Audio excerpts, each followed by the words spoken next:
Hello student, our today's topic is second law of motion.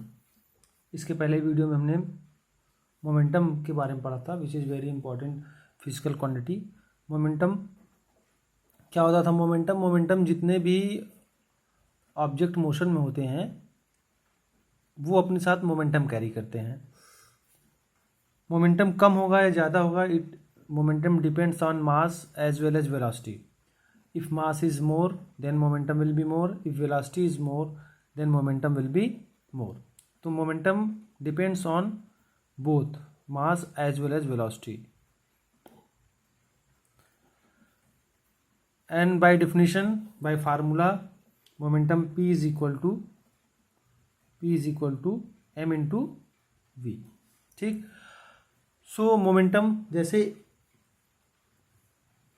अगर एक बाल बहुत ज़्यादा स्पीड में है, भले से उसका मास कम है तो भी उसका मोमेंटम ज़्यादा होगा, और कोई ऑब्जेक्ट भारी है उसका भले से वेलोसिटी कम होगी तो भी उसका मोमेंटम बहुत ज़्यादा होगा.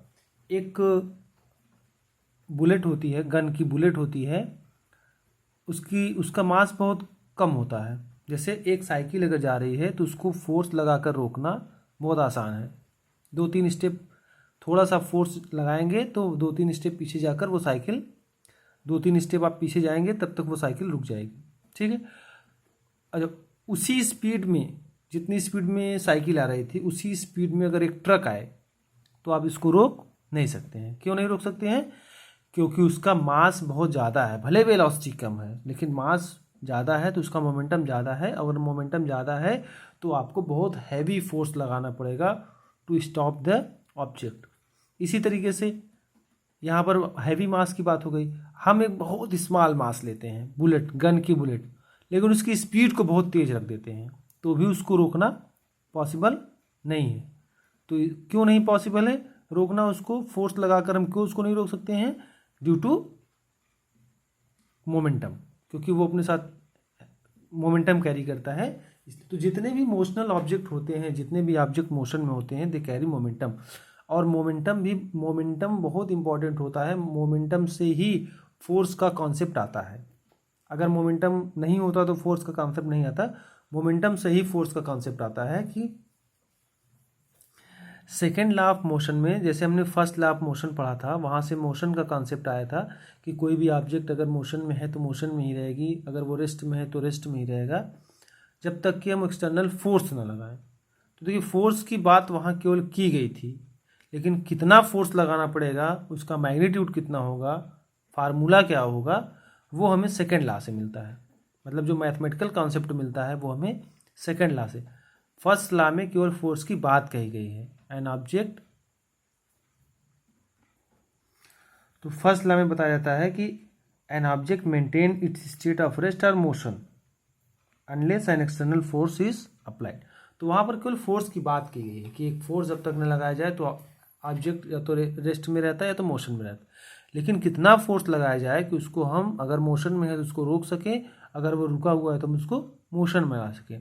तो अब कितना अमाउंट में फोर्स लगाएं और मोमेंटम, ये दोनों को का कोरिलेट करता है second law of motion, which is the statement of second law of motion is, the second law of motion state that the rate of change of momentum, change in momentum का मतलब delta P. हाँ, change in momentum आप मानिए अगर दो momentum है, एक है P2 और एक है P1, तो चेंज इन मोमेंटम का मतलब P2 माइनस P1. तो rate of change of momentum of an object, तो रेट का मतलब time divided by time. Rate of change of momentum is directly proportional to applied force. ये जो directly proportional होता है किसके होता है? अप्लाइड फोर्स का होता है. ये स्टेटमेंट होता है, एग्जैक्ट स्टेटमेंट यही है. कभी भी सेकेंड लॉ ऑफ फोर्स, जो कि अभी आगे इसका रिजल्ट आएगा F=ma, तो जो इसका एग्जैक्ट डेफिनेशन होता है, एग्जैक्ट स्टेटमेंट होता है सेकेंड लॉ का, in the form of momentum होता है. कि जो मोमेंटम होता है, the force applied is directly proportional to the rate of change of momentum. अब मोमेंटम P के बारे में हमने पढ़ा है कि momentum is equal to mass into velocity. अब कोई ऑब्जेक्ट अगर है, उसका मास है, एक ऑब्जेक्ट है उसका मास है हमने इसको फोर्स लगाया एक्सेलरेट करके इसका वेलोसिटी बढ़ा दिया। इसका इनिशियल वेलोसिटी u था, हमने फाइनल वेलोसिटी बढ़ाकर v कर दिया। तो इस स्टेट में अगर p1 की बात की जाए, इस समय अगर ये मोशन में है, इसके पास फोर्स f है, मास m है, वेलोसिटी u है, तो इसका जो इनिशियल मोमेंटम होगा वो होगा m इंटू u1। उसी ऑब्जेक्ट पर फोर्स को हमने बढ़ा दिया and the final velocity becomes v, then momentum will be p2 equal to m into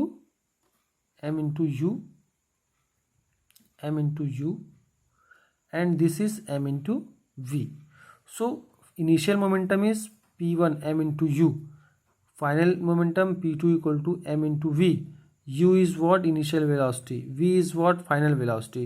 So change in momentum, we need to find change in momentum, p2 minus p1. So p1 equal to mu, p2 equal to mv. Change in momentum is equal to final momentum minus initial momentum, mv minus mu. m is taken common, then we have v minus u. ये change in momentum है।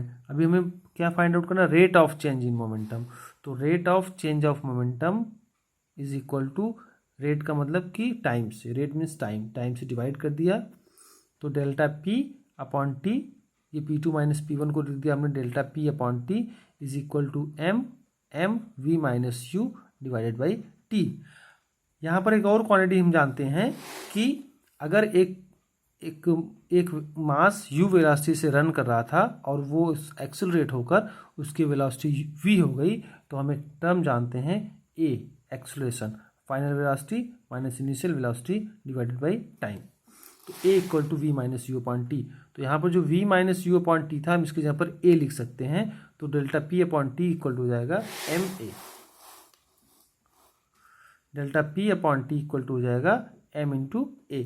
तो Newton का second law है कि F is directly proportional to delta p by t, और delta p by t की value हमने निकाला है m v minus u upon t, और v minus u upon t को लिख सकते हैं a। तो ये हो जाएगा F is directly proportional to ma।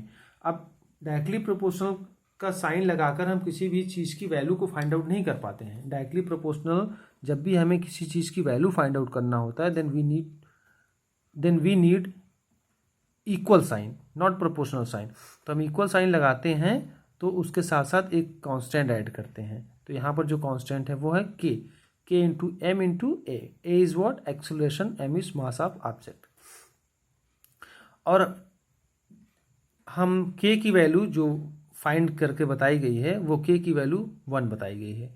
तो यहाँ पर हो जाएगा f equal to m into a। This is mathematical form of force. Force की मैथमेटिकल जो वैल्यू होती है, जो हम फार्मूला यूज़ करते हैं, मास इंटू एक्सेलरेशन यूज़ करते हैं। लेकिन स्टेटमेंट सेकेंड लॉ का ये नहीं होगा कि सेकेंड लॉ का स्टेटमेंट आप ऐसे नहीं देंगे कि force applied is equal to mass into acceleration. Force is directly proportional to rate of change of momentum. उसको सॉल्व करके हमें ये मिला है F equal to m into a, that is force acting on an object is equal to the mass of the object, and the force acting on an object is equal to the mass of the object and the acceleration produced in it by the force, mass और force के। तो अब देखिए यहाँ पर जो acceleration है ये वेक्टर क्वांटिटी है, मास जो है वो स्केलर क्वांटिटी है, तो जो फोर्स है वो भी वेक्टर क्वांटिटी है। ठीक है, इसका जो फोर्स होता है F equal to m into a scalar quantity, ए जो है वो वेक्टर क्वांटिटी है और एफ भी वेक्टर क्वांटिटी है। ठीक है, तो the force is a vector quantity. कभी भी आप फोर्स लगाएंगे तो वो एक पर्टिकुलर डायरेक्शन में होता है। किसी भी आप कहीं भी फोर्स लगाएंगे, बिना डायरेक्शन के फोर्स नहीं लगता है। मतलब बिना डायरेक्शन फोर्स नहीं लगने का मतलब है अगर आप कहीं भी फोर्स लगाएंगे तो उसकी एक पर्टिकुलर डायरेक्शन होती है। फोर्स कभी भी आप लगाएंगे तो ईस्ट डायरेक्शन में, वेस्ट डायरेक्शन में, साउथ, नॉर्थ, ईस्ट नॉर्थ, किसी भी डायरेक्शन में लगाएंगे, लेकिन एक डायरेक्शन में फोर्स लगाते हैं। तो force always needs a magnitude as well as direction. So force has magnitude as well as direction, so force is a vector quantity. और उसकी डायरेक्शन किधर होती है? जिधर एक्सेलरेशन की डायरेक्शन होती है। एक्सेलरेट जिधर होगा उधर की तरफ फोर्स लगा है। ठीक है, जिधर की तरफ एक्सेलरेट होगा, जिधर की तरफ एक्सेलरेशन की डायरेक्शन होगी, उधर की तरफ फोर्स की भी डायरेक्शन होगी। और एक चीज़ बस है कि कैसी यूनिट क्या होगी फोर्स की, तो यूनिट ऑफ फोर्स, तो the SI unit of force is Newton.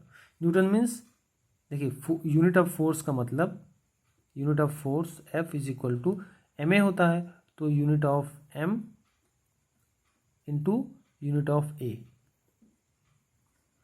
और मास की यूनिट होती है किलोग्राम, ए की यूनिट होती है किलोग्राम, ये मास की यूनिट किलोग्राम, और ए की यूनिट होती है मीटर पर सेकेंड स्क्वायर। तो इसको आप लिख सकते हैं किलोग्राम मीटर सेकेंड पावर -2, और इसको हम कहते हैं न्यूटन। ठीक है, तो फोर्स का जो यूनिट होता है वो न्यूटन होता है। सर आइजैक न्यूटन, जो हम ये सेकेंड लॉ पढ़ रहे हैं जिसको हम न्यूटन सेकेंड लॉ भी कहते हैं, उन्हीं के ऑनर पे इसका जो यूनिट बनाया गया है न्यूटन बनाया गया है। ठीक है, तो the SI unit of force is Newton. Okay, thank you.